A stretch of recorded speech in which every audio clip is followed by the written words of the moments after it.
sa simple na pasulyap-sulyap, nagpapapansin sa'yo.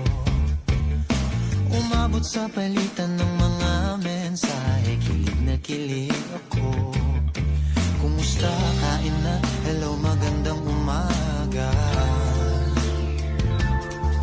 Ingat ka, pahinga, huwag kang masyadong magpupuyat pa.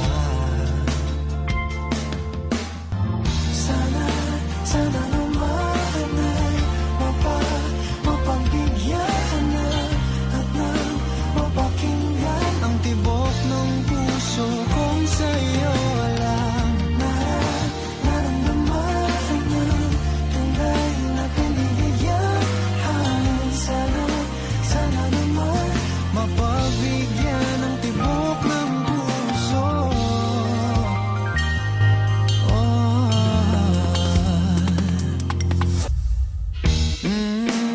Ngunit biglang katahimikan, wala namang matandaan na nasabi baka sakaling ika'y aking nasaktan. Bigla na lamang ika'y di nagparamdam